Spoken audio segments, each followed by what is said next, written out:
एक बेटे के लिए पिता एक ऐसे साए की तरह है जो हर परिस्थिति में उसका साथ देता है। लेकिन मध्य प्रदेश की राजधानी भोपाल में एक दिल दहला देने वाला मामला सामने आया है। भोपाल के कोलार में एक पिता ने ही अपने बच्चे की बीमारी से परेशान होकर गला घोटकर हत्या कर दी।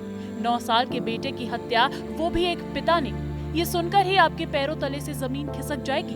बच्चे का नाम आरव था, उम्र थी महज 9 साल। इस मामले के बाद विस्तार न्यूज ने बच्चे की मां से खास बातचीत की और बच्चे की मां ने बताया कि हम आर्थिक तंगी से परेशान थे, हमारे पास पैसे नहीं थे और बच्चा कई सालों से डाउन सिंड्रोम नामक बीमारी से पीड़ित था। उसके इलाज में लगातार पैसे लग रहे थे, लेकिन फिर भी वो ठीक नहीं हो रहा था।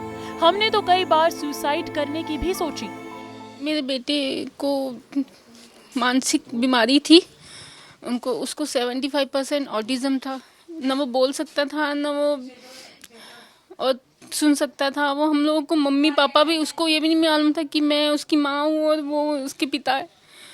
फिर उसके इलाज के चक्कर में हम लोगों ने लोन लिए, छोटे, एक लोन लिया, फिर दूसरा लोन लिया, उसको पटाने के लिए दूसरा लोन लिया, फिर दूसरे को पटाने के लिए तीसरा लोन लिया। ऐसे करते करते हम लोग कर्ज के जाल में फंस गए। इतनी मतलब ऐसी नहीं थी, सिर्फ 10,000 सैलरी मिलती थी, तनख्वाह भी ज़्यादा नहीं थी उनकी। इतना डिप्रेशन में आ गए वो कि उनको लगा कि हम लोग नहीं रहेंगे तो हमारे बच्चे का कौन देखेगा, फिर उसको कौन संभालेगा। मैं तो ऊपर अपना काम करने गई थी, मैं नीचे आई, देखा तो जा चुका। कोरोना था, इनकी नौकरी चली गई थी। एक वी केयर में भी दिखाया था, इधर समर्पण में, जेपी हॉस्पिटल के इधर समर्पण में उसकी थेरेपी का भी चल रहा था और हम लोग को थेरेपी चालू करवानी थी, लेकिन उसकी थेरेपी का बहुत ज़्यादा खर्चा था। तो हम घर पे ही हम लोग वीडियो देख देख के हम लोग उसको करते थे। सब ये सब भी ला के रखा था हम लोगों ने, बॉल वॉल सब उसकी थेरेपी के लिए। लेकिन ऐसे है नहीं, वो कभी उन्होंने हाथ तक नहीं लगाया अपने बच्चे को। लेकिन कल तो सो रहा था, तो ये बोले कि चल तू चलिए और डाल के आ जा। मैं नीचे आई, देखा तो वो ऐसी औंधा पड़ा हुआ था ऐसे।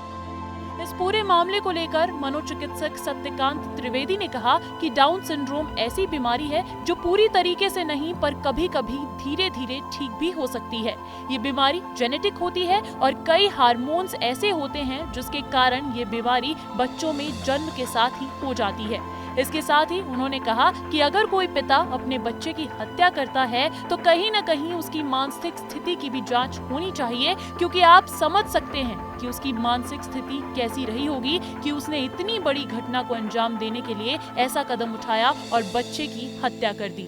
देखिए, ये इसमें कभी भी ऐसे मामलों में किसी एक कारण को उत्तरदायी नहीं ठहराना चाहिए। इसमें व्यक्ति का व्यक्तित्व कैसा है, उसका जो सामाजिक ताना बाना है वो कैसा है, आर्थिक परिस्थितियां कैसी हैं, और तीसरी जो सबसे इम्पोर्टेंट बात आपने कही, उसका जो पिता है उसमें उस बीमारी के प्रति समझ क्या है।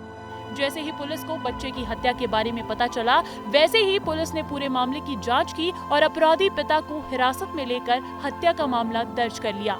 इसके साथ ही पुलिस का कहना है कि अभी अपराधी पिता से लगातार पूछताछ की जा रही है और ये जानने की कोशिश की जा रही है कि हत्या की वजह आर्थिक तंगी ही थी या कुछ और।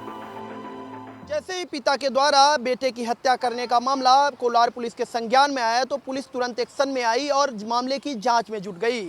मामले की जांच करने के बाद अपराधी पिता को हिरासत में लिया गया और उसके ऊपर हत्या का मामला दर्ज किया गया।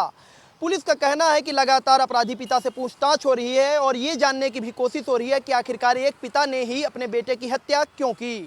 कैमरा पर्सन वीरेन नागर के साथ सूरज तिवारी, विस्तार न्यूज।